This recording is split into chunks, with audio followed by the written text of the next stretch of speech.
All Talks, una producción de Aranzadi La Ley, presenta Trayectorias con Sentido. En el episodio de hoy, de Trayectorias con Sentido, hablaremos de la vida de un chico que con 14 años llegó a su casa después de haber sido fichado por el Atlético de Madrid y con la equipación en la mano le dijo a su padre: papá, quiero ser futbolista profesional, me han fichado. Y el padre abogado le dijo: deja eso por ahí, que ya hablaremos. Y de eso nunca más se habló. Gracias a esa negativa, hoy tenemos a la abogacía que disfrutamos. Pues con enorme placer voy a conversar en la trayectoria con sentido de Antonio Garrigues. Pues tenemos la suerte, enorme privilegio de tener hoy a la figura que ha definido y ha hecho grande a la abogacía de los negocios españoles. Es para mí un momento de privilegio poder conversar con Antonio Garrigues. Antonio, bienvenido. Encantado de estar aquí, de verdad. Y te vamos a hacer muchas preguntas que lo que buscamos no es ni tu punto de vista profesional, ni siquiera tu historia profesional, sino queremos ir en profundidad a lo humano, en momentos en donde todo es tecnología, todo es rentabilidad, eficiencia. Creemos que lo que marca la diferencia todavía, por suerte, somos los humanos. Y lo primero que me gustaría saber de ti es qué identificas tú como un privilegio natural. Seguimos hablando de los privilegios, esta lotería de características, de competencias, de regalos de la vida, que lo más grande que la lotería natural te ha dado. Pues fundamentalmente dos cosas. Una madre americana, Helen Walker, maravillosa, tierna como nadie, que me dio por de pronto el idioma y me dio la conexión con un país como Estados Unidos, en el cual aprendí mucho, ¿no? Si tu madre es americana, vas a América, y si vas a América y eres abogado, pues tomas contacto con los abogados americanos y aprendes mucho de ellos.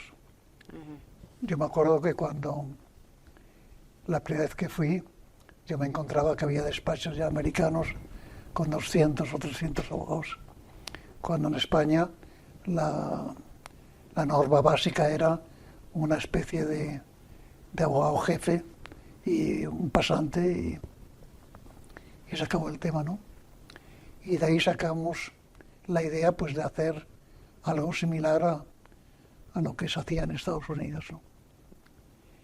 Y luego haber tenido un padre y un tío que eran realmente referencias tanto en el mundo internacional como en el mundo de lo mercantil, ¿no? Y con ellos he aprendido muchísimo. Y me imagino que me habrá ayudado mucha gente.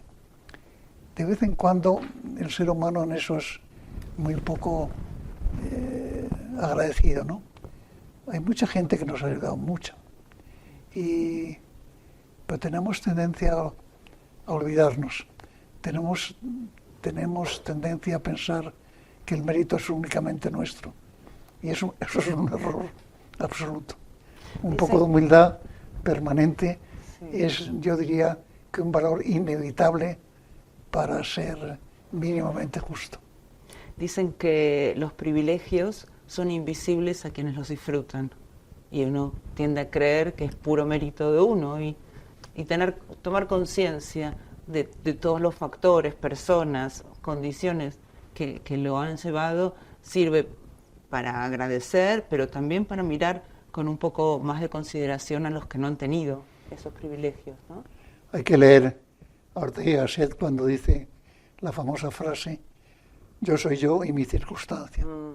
Y como olvidemos la circunstancia, generamos un problema serio, ¿no? Pero al mismo tiempo, en las mismas circunstancias de privilegio, algunos tienen esas ganas, ese empeño, esa magia que hablábamos antes para hacer algo a partir de ese lugar y otros no, ¿verdad? Que supongo que también te habrá costado esfuerzo y te habrá costado sacrificio. Yo me imagino que cualquier persona que hubiera tenido mis circunstancias habría hecho algo igual o mejor que lo que yo he hecho, ¿no? ¿Pero has tenido que renunciar a algo por esa carrera? ¿Qué sientes que has tenido que dejar de lado?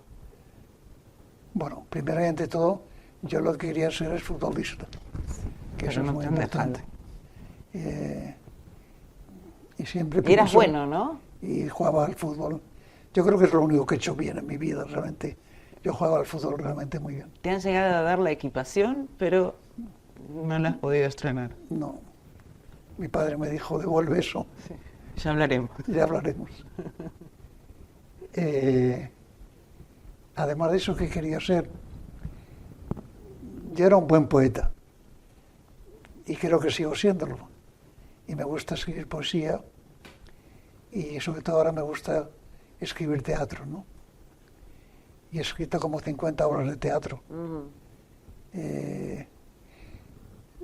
Siempre me ha interesado mucho la vida cultural y la cultura, ¿no? Y yo creo que eso es algo que debería incorporarse incluso al sistema educativo, ¿no? La relación con la cultura, lo importante que es la relación con la cultura. ¿Y en tu casa familiar eso se promovía? Se promovía. Mi padre era una persona muy culta y muy... Sobre todo, fue una persona pues que conocía todo el mundo significativo de aquella época, incluido, por ejemplo, a Lorca, Alberti, Alexandre, conocía a toda esa gente. Y muchas veces los traía a casa. Y claro, todo eso a mí me ayudaba muchísimo. Para mí estar en aquel ambiente era un privilegio, eso sí que era un privilegio maravilloso. ¿Y tú qué has hecho tanto en la abogacía, ¿no? Si miras a la sociedad y tantas normas sociales, si tuvieras un borrador mágico, ¿qué regla social eliminarías? Pues sobre todo los puros formalismos, ¿no?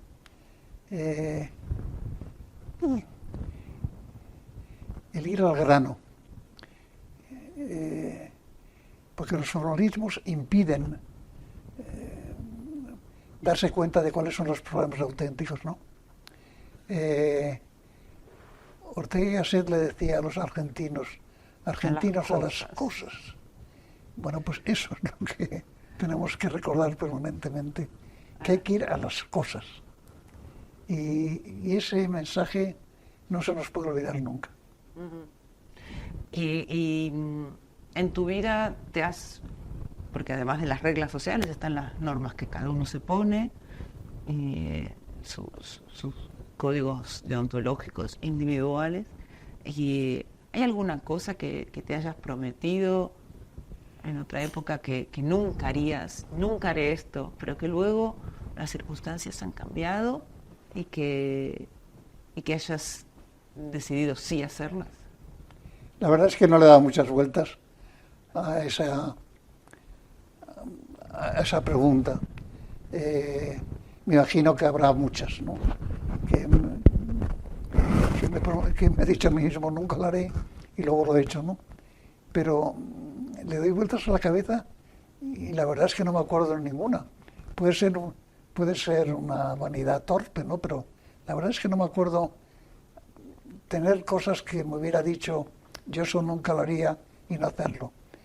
Sobre todo porque, como tú has dicho, si cambian las circunstancias, cambian también las respuestas, no tiene duda. Y yo tengo 90 años y por lo tanto he vivido todo tipo de, han cambiado muchas circunstancias. Pero ¿y tu relación con la política, por ejemplo, que hemos leído en tu biografía? Pues fue estupenda, porque fue un fracaso esplendoroso. Aprendiste mucho. Aprendí mucho. Eso que dice la gente, que se aprende tanto, casi siempre más de los fracasos que de los éxitos, es que es verdad. Y aquello fue un fracaso. Y no puedo echar la culpa a nadie porque la culpa fue mía realmente. Pero ¿qué harías distinto? de meterte en política, pero ¿cómo, Pues cómo aceptar, lo harías? lo que haría es aceptar que no valía para ¿Qué? la política. Por ejemplo, que es lo más importante, reconocerlo, no valía para la política. Pero tú crees La que política, fue en lo el político es personal. un ser, tiene un ánimo y una fuerza muy especial, ¿eh? No, no valgo para la política, eso lo he descubierto, igual que no valgo para otras cosas, pero en fin, en concreto para la política no lo intentaría otra vez, eso es la verdad. No lo intentaría. Pero digo, no porque yo desprecie esa actividad, sino porque no valgo, pura y simplemente porque no valgo. Y créeme que no es falsa humildad, es que no valgo. ¿Te parece que no? Y en tu vida, en tus 90 años, ¿ha habido algún acontecimiento, una experiencia en particular que te haya cambiado el enfoque? Yo diría que las muertes, ¿no? Las muertes de mi padre, de mi madre, de mis hermanos, de muchos hermanos. Las muertes siempre han producido una especie de lección muy importante, ¿no? No es que haya aprendido mucho, porque tampoco se aprende mucho. Y la vida tiene tal fuerza que sigues adelante, ¿no? Pero se me ha muerto mucha gente, mucha gente. Y eso me acerca a mí mismo, a mi planteamiento. Ya tengo 90 años, yo estoy cerca de la muerte. Es decir, la gente muere pues a mi edad. Y yo creo que le damos poca importancia a pensar en la muerte, porque la vida nos lleva a no pensar, ¿no? Y yo creo que echarle algún pensamiento a la muerte de vez en cuando, yo creo que nos ayudaría a actuar mejor, a ser más éticos y a ser menos estúpidos. ¿Y qué piensas de la muerte? ¿Tú eres una persona religiosa? No. ¿No crees en Dios ni en que hay algo después de la muerte? La verdad es que no lo sé. No sé por qué me imagino que la idea de que no haya nada, me cuesta mucho aceptarla, ¿no? Pero a lo mejor no hay nada. A lo mejor no hay nada para que aprovechemos mucho cuando estamos vivos, ¿no? Pues debería ser así, pero me temo que no. ¿Y tú, con tu vida de 90 años, sientes que te falta algo por hacer? ¿Sientes que la has aprovechado? ¿Te gustaría qué es? Bueno, cosas por hacer. Claro que sí, me encantaría conocer mejor otras culturas. Siempre me han apasionado las culturas asiáticas. Los españoles vivimos mucho de la cultura europea y de la cultura iberoamericana, ¿no?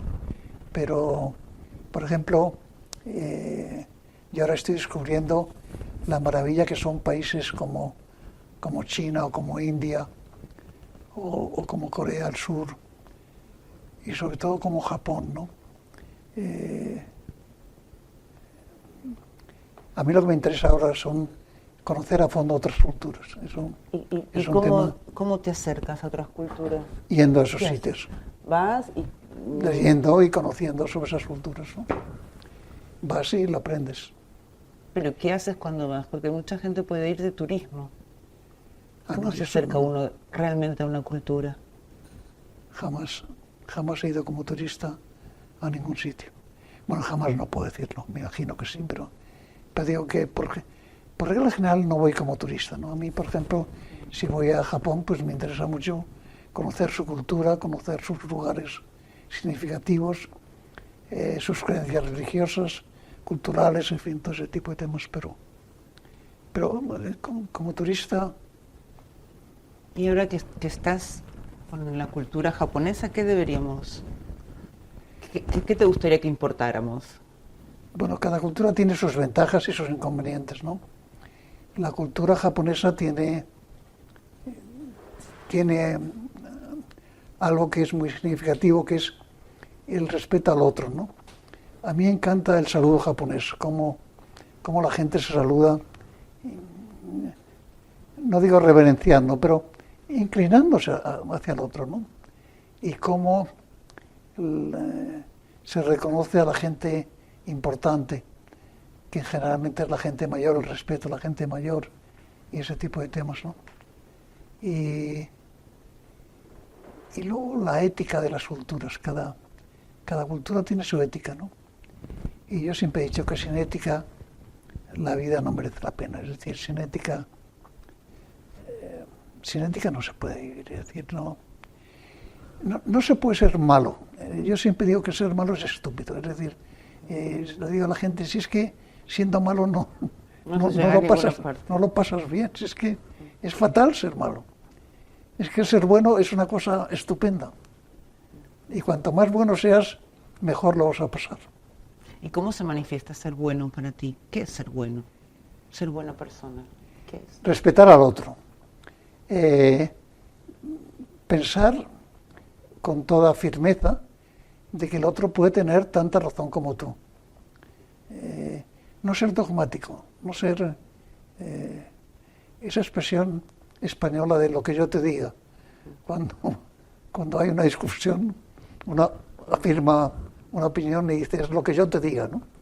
Pues no ser dogmático, estar abierto mentalmente a todo. Y como decíamos antes, y luego la curiosidad intelectual, el mantener interés por todo lo que circula por el mundo, ¿no? Y en eso yo creo que el mundo latino y el mundo español en concreto es poco curioso. No digo que no nos interese nada, pero que no ponemos mucho interés en conocer a fondo otras culturas y el valor que tienen, ¿no? Y a mí me falta por conocer mucho. Ahora yo por ejemplo tengo la deuda de que conozco bien el mundo americano, el mundo latinoamericano, el mundo europeo, pero conozco poco de las culturas asiáticas, ¿no? Y me gustaría realmente profundizar un poco más y conocerlas más. Y de cómo, hablando de curiosidad, de conocer, ¿hay algún hábito que tú sientas, esto es lo que a mí me hizo ser quien soy? Lo que te he dicho antes, la curiosidad intelectual. Que nunca he rechazado el conocer algo nuevo. Hay gente que de pronto me dice que no les interesa algo, ¿no? Yo creo que eso es una mala actitud, es decir, nos tiene que interesar todo. Luego podemos rechazar cosas, ¿no? Y además es lógico que lo hagamos, ¿no? Pero en principio nos tiene que interesar todo. Y sobre todo el mantener el cerebro.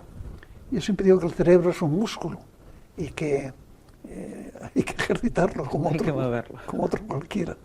Y que si no lo ejercitas, pues se aplana y te destruye, ¿no? ¿Y tú crees que ese es el secreto de tu eterna juventud? Bueno, primero que lo de eterna juventud me encanta, pero la verdad es que de joven tengo muy poco ya. Nada, realmente nada. Yo soy un viejo. 90 años es ser viejo. 90 pues años es haber vivido mucho, pero ser joven es seguir siendo curioso, seguir queriendo aprender. Bueno, sí. Eso es un consuelo, sí. No, yo lo acepto como consuelo. Una cuestión semántica. Podemos imponerlo. Y hablando de viejos y jóvenes y las generaciones, la generación joven tiene muchos retos. Siempre parece que las generaciones jóvenes tienen muchos retos. Hoy en día todos tenemos retos. Pero ¿qué consejo? Yo sé que aguantar consejos ya es bastante desafío, pero ¿qué consejo le darías a los que vienen detrás, a los jóvenes que están viendo un futuro profesional y también del mundo complicado? Que merece la pena ser buena persona, que merece la pena, en todos los sentidos, incluido el sentido económico, que merece la pena, que ser mala persona te puede dar algún éxito de momento, pero que dura muy poco, y que ser buena persona es rentable. que la ética es rentable. Y esa frase siempre insisto, la ética es rentable. Hay gente que opina que lo que hay que hacer es listo, engañar al otro, aprovecharse de su debilidad. Y me gustaría convencer a la gente joven desde el principio de que eso no merece la pena. Y la humanidad, porque nos enfrentamos a desafíos en este momento que parece que se está por desencadenar la Tercera Guerra Mundial, el cambio climático, terrorismos, pandemias, y hay un crecimiento de populismos de un lado y del otro. ¿Tú qué esperanza tienes? Yo creo que la humanidad está mejorando, clarísimamente. El primer dato es como lo hemos comentado antes, el protagonismo de la mujer. Es que hace muy poco tiempo la mujer no existía. Existía de una forma muy simbólica, muy superficial, muy erótica. Pero el protagonismo de la mujer realmente es una maravilla, realmente es una... cómo ha cambiado todo, cómo ha enriquecido la vida. Es una cosa realmente maravillosa, ¿no? Pero no en todas las culturas, ¿no? Deberíamos también ser conscientes en Europa y en España, especialmente sí, lo decía el otro día, privilegiada que tenemos. El otro día leía lo que pasa en el mundo afgano, en donde las mujeres no pueden ni hablar, ni cantar, prácticamente ni existir. Realmente que siga habiendo en el mundo ese tipo de situaciones es tremendo, ¿no? El machismo es tremendo. Y España ha sido durante mucho tiempo y sigue teniendo resabios machistas todavía muy fuertes, ¿no? Pero ya menos, porque ya las mujeres nos toman un poco en broma, ¿no? Nos dicen, es que eso ya ha pasado. Recuerdo que cuando recibiste el premio de GECON, la mención de honor en los premios Igualdad entre mujeres y hombres, o el talento sin género, dijiste una frase que me quedó grabada. Dijiste, ojo, señoras, nadie regala el poder graciosamente, hay que arrebatarlo. Así es. Y lo decía más convencido de que mientras el hombre tenía el poder que tenía, estaba encantado. El ver que poco a poco la mujer va conquistando muchas áreas de actividad, tanto económica como cultural, como política, como social, como todo, pues inevitablemente lo han hecho a base de un esfuerzo tremendo. Y el hombre ha hecho todo lo posible para que eso no se produzca. Pero eso es verdad y es humano, es decir, el que tiene poder intenta mantener el poder, eso no hay nada que hacer. Pero, ¿qué es lo que te ha hecho ver el mundo?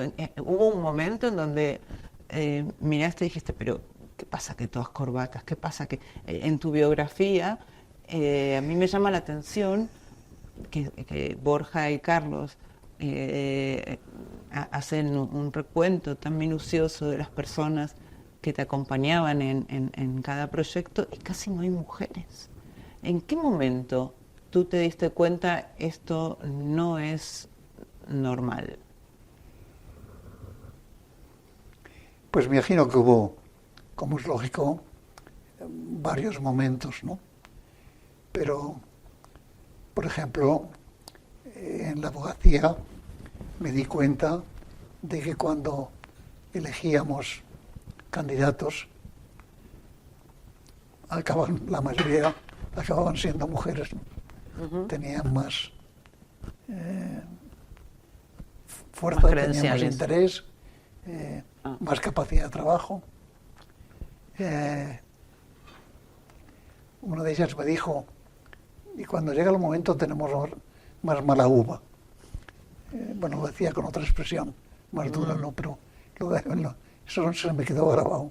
Pero todavía nos falta para llegar a la sociatura. Hay alrededor del 20% de mujeres dentro de la sociatura en la abogacía de los negocios. ¿Crees que es un tema específico de la abogacía o es general de la cultura de nuestra sociedad. Es general, y en la abogacía hay muy poco, pero hay menos todavía en las carreras técnicas. Y el tema ese es muy importante, porque sería muy importante que la mujer ocupara espacios significativos en la tecnología y en el mundo nuevo, ¿no? Todo eso se va a producir. Es decir, no hay manera de parar ya el ascenso continuo de la mujer en todas las áreas de la sociedad, ¿no? Y yo creo, insisto, que eso es muy bueno, es estupendo. A mí en España, realmente, el cambio que ha dado el protagonismo de la mujer es de los datos más positivos que podemos tener. Y echando la vista atrás, si tú piensas en mentores, en maestros, en gente que te haya guiado, que te haya llevado de la mano, ¿a quiénes destacarías?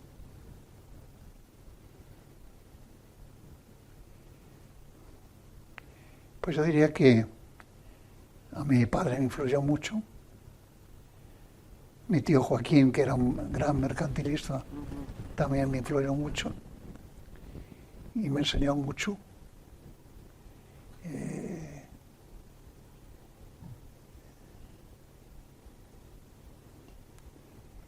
Y luego tuve socios dentro del despacho que han muerto, que eran gente realmente maravillosa. Y que yo entonces era una persona, un chaval, una persona muy joven, y a pesar de eso me ayudaron infinitamente, ¿no? Gente como Alejo López Mellado, o Guillermo Senén, o Andrés Trujillo, y otra mucha gente. La verdad es que me ayudaron de una manera espectacular. ¿Y recuerdas algún consejo especial? ¿Algo que te hayan dicho, que te haya marcado? La verdad es que no. Seguro que hay muchas cosas que me dijeron que me han ayudado y que me han marcado, ¿no? Pero si tengo que completar ahora, sinceramente, pues que no sé. Algo así como argentinos a las cosas, ese tipo de cachetazos que te dan para meterte en vida. Cachetazos, pues yo creo que sí que me han dado bastantes cachetazos.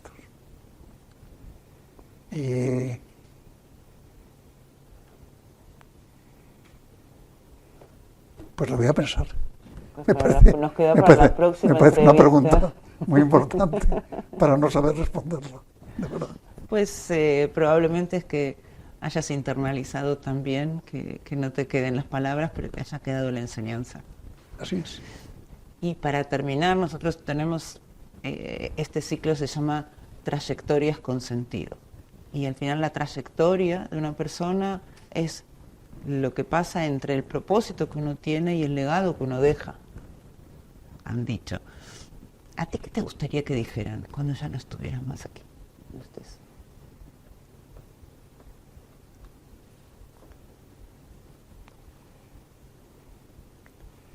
Pues me gustaría que ha sido una buena persona. Eso es lo que más me gustaría que dijeran. Más que cualquier otro elogio, ¿no? Conectado, pues, no sé, con el mundo jurídico, ¿no? Sino me dijeron que he sido una buena persona. No es que me lo crea, pero que digo, si me preguntas qué elogio te gustaría, que dijeran, has sido una buena persona. Pues no tengas ninguna duda. Muchísimas gracias, Antonio. Ha sido un placer, de verdad. Me encantan estas entrevistas que son muy especiales. Créeme que es la primera vez que me enfrento con preguntas de ese tipo. Sí, pues menudo elogio. Muchísimas gracias, Antonio. Gracias.